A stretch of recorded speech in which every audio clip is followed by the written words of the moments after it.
everybody, welcome back to my channel. I am going to be planting pea seeds. Today I'm going to show how to plant pea seeds with these pea seeds. For this we need some soil and a pot and a hole at the bottom and some seeds.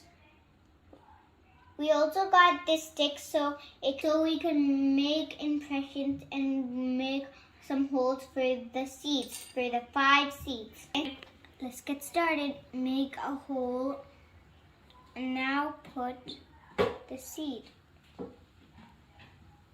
Make another hole and put a seed.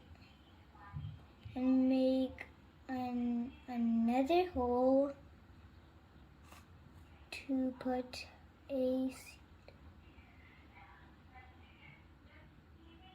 Okay, we have 2 seeds left, so let's plant them.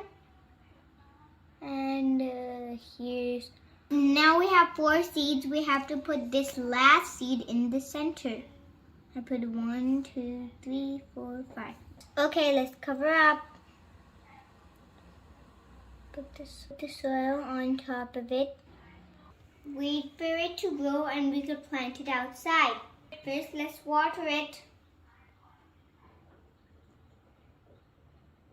Don't put too much water, otherwise it won't grow. So wait patiently until it grows. When it sprouts, I'm gonna plant it outside in the right temperature. Bye guys! Happy gardening!